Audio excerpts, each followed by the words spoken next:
Hello students, good morning. I am a science teacher from Shri Ram Academy High School, Satna, and I have come to your door to educate you people through audio and video lectures.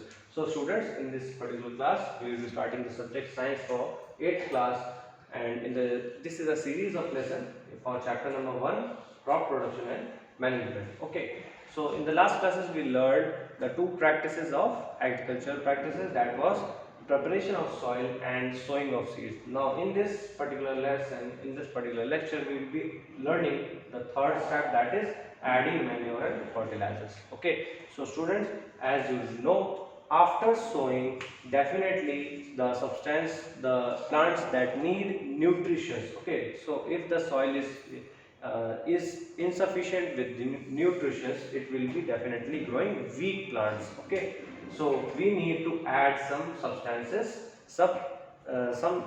that are rich in nutrients that can help for the growth of plant. Okay, so such substances which are added to the soil in the form of nutrients for the healthy growth of plants are called manures and fertilizers. So beta manure and fertilizers क्या होते हैं? Manures and fertilizers are the substances which are added to the soil in the form of nutrients for the healthy growth of plants. Okay, अब एक situation है बेटा, आपने देखा होगा कभी कभी फार्मर्स क्या करते हैं, जैसे ये उनका क्या है, फील्ड है, it is the field of farmer.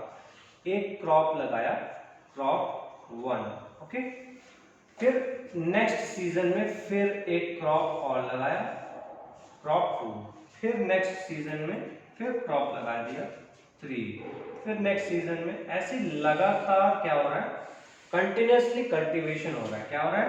Continuous cultivation हो रहा है क्रॉप्स का. अब ऐसा होने पे क्या होगा बेटा, जब कंटिन्यूअस कल्टीवेशन होता है किसी भी फील्ड पर, तो आप सोचिए प्लांट्स जो सॉइल से न्यूट्रिएंट्स ले रहे हैं और ग्रो कर रहे हैं, तो सॉइल का न्यूट्रिएंट लेवल कितना कम हो जाएगा, है ना.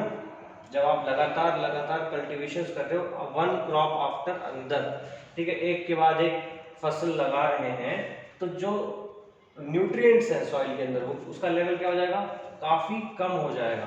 ठीक है, अब इस चीज को क्या करेंगे, इस चीज को रिप्लेनिश करने के लिए, इस चीज को अवॉइड करने के लिए कि न्यूट्रिएंट्स कम ना पड़े, है ना, सॉइल के अंदर उसको कमी ना पड़े प्लांट्स को, तो उसके लिए हम क्या करते हैं, कुछ सब्सटेंसेस को ऐड करते हैं. इनका नाम हम मैन्योर एंड फर्टिलाइजर्स कहते हैं. ठीक है, अब मैन्योर देख लेते हैं. मैन्योर होता क्या है, what is a manure?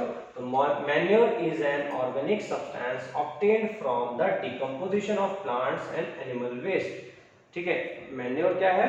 Manure एक ऑर्गेनिक सब्सटेंस है that is obtained by the decomposition of plant and animal waste. Farmers इसको कैसे बनाते हैं बेटा? कंपोस्ट पिट्स का नाम आपने सुना होगा, you would have learned about compost pits. Compost pit क्या होता है, इसमें कंपोस्ट पिट में एक गड्ढा खोदा जाता है एक ओपन प्लेस में, ठीक है ना, एक खुली जगह पर एक गड्ढा खोद दिया जाता है. उस गड्ढे में साल भर क्या डाला जाता है, एनिमल वेस्ट, प्लांट वेस्ट, जैसे कि सब्जी के छिलके, पेड़ पौधे के छिलके, पत्ते, ठीक है, और कोई काव डंग, एनिमल डंग, जो भी है वो सब चीजें हम उसमें डालते रहते हैं. ऐसा करने पर क्या होगा, कुछ समय बाद वो चीज डिकम्पोज होकर के खाद बन जाती है. ठीक है ना, उसको हम खाद बोलते हैं, मैन्योर. ठीक है, after some months we will dig out that all from the compost pit and put it in our fields. हम उसको क्या ले जाएंगे, अपने फील्ड्स में डाल देंगे. ऐसा करने से क्या होगा, जितने भी न्यूट्रिएंट्स होंगे उस मैन्योर के अंदर, वो सारे कहाँ चले जाएंगे, सॉइल्स के अंदर मिक्सअप हो जाएंगे, and our soil will get the nutrients required. तो इस प्रोसेस को बेटा एक और आपने सुना होगा, क्लास 6 में हमने पढ़ा है, वर्मी कंपोस्ट. वर्मी कंपोस्ट आप जानते हैं क्या करते हैं, रेड वॉर्म्स के हेल्प से क्या करते हैं, decomposition of animal and plants waste करते हैं. और डिकम्पोजिशन होता कैसे बेटा, हु डू द डिकम्पोजिशन, कौन करता है, सम माइक्रो ऑर्गेनिजम्स जो सॉइल के अंदर पहले से प्रेजेंट होते हैं, वो क्या करते हैं, आपके वो आपका डिकम्पोज करते हैं जो एनिमल एंड प्लांट वेस्ट है उसको, ठीक है। So this is the process by which the manure is produced and what is manure. Now coming to the second part, that is what are fertilizers. Fertilizers are basically chemicals which are rich in a particular nutrient, ठीक है। अब जैसे मान लीजिए किसी plant को nutrient चाहिए nitrogen का या सल्फर का या फिर फॉस्फोरस का, तो इस तरीके के पर्टिकुलर न्यूट्रिएंट में जो रिच होते हैं उन केमिकल सब्सटेंसेस को हम प्रोड्यूस करते हैं फैक्ट्रीज के अंदर, ठीक है। और उसको हम क्या कहते हैं, फर्टिलाइजर्स कहते हैं। Fertilisers are produced in factories. कुछ एग्जांपल्स हैं फर्टिलाइजर्स के, जैसे urea, ammonium sulphate, super phosphate, potash and NPK, ठीक है। ये एग्जांपल्स आपको याद रखने हैं, ये बहुत ही इंपॉर्टेंट है। अब एनपीके क्या होता है, एनपीके का फुल फॉर्म सुन लीजिए, nitrogen, N for nitrogen, P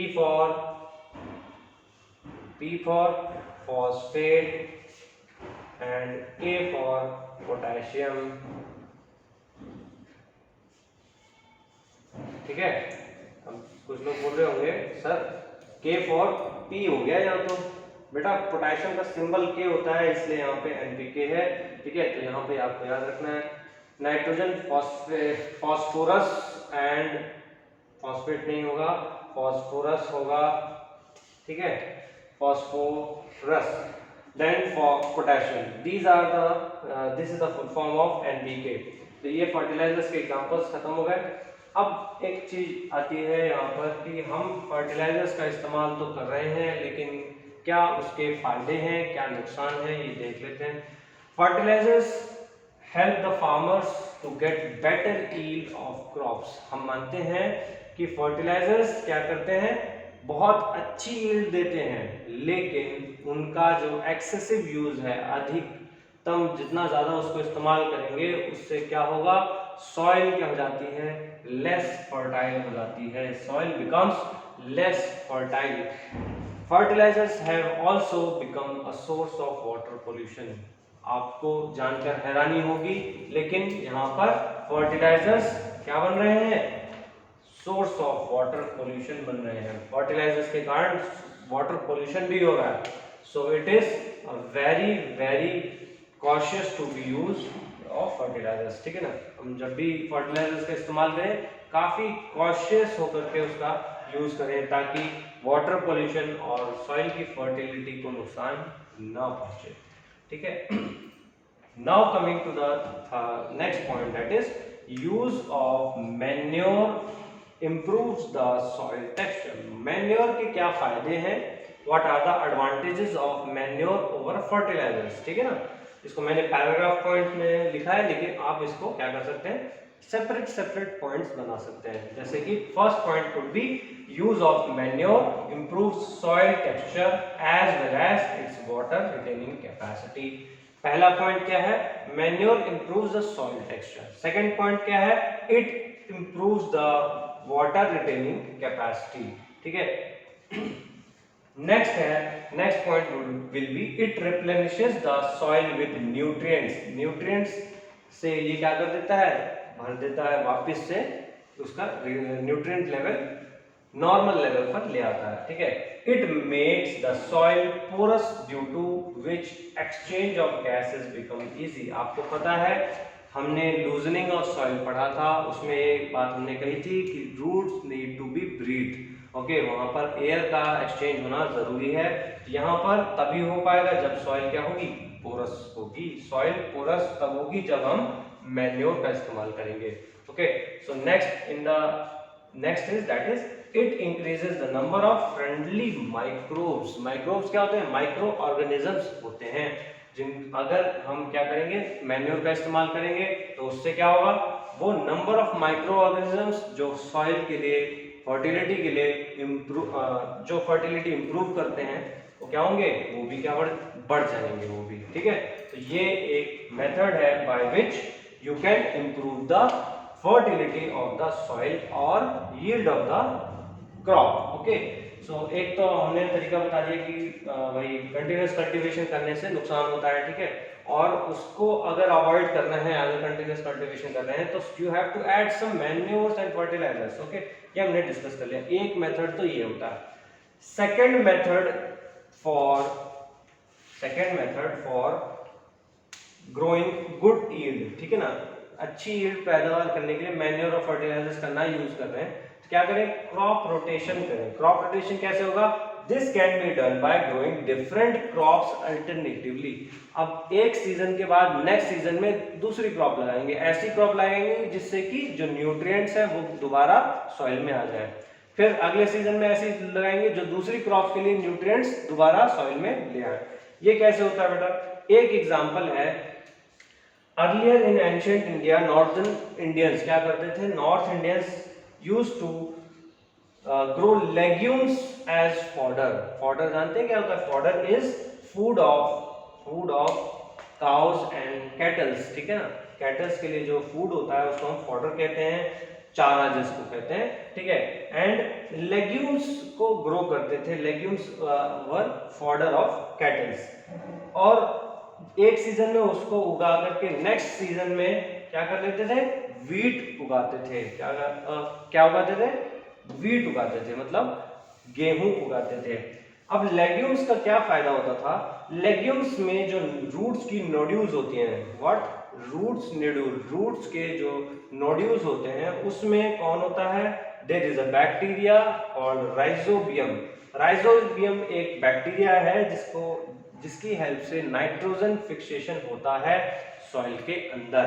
atmospheric nitrogen क्या हो जाती है? फिक्स हो जाती है। हमने बात किया था लूजनिंग ऑफ सॉइल में भी fixation of nitrogen in the soil.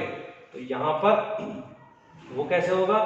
Bye the help of rhizobium present in the nodules of the roots of leguminous plant. इस लेग्यूमिनस के जो प्लांट है, इसकी जो रूट्स होती हैं उसके अंदर राइजोबियम है, वो क्या करता है, नाइट्रोजन, एटमॉस्फेरिक नाइट्रोजन को सॉइल के अंदर सॉल्युबल फॉर्म में मिक्स अप करता है। So this is the way, two methods that which help to replenish the nutrients of the soil. Okay, so in this particular lesson we have completed this point, adding manure and fertilizers. So thank you so much.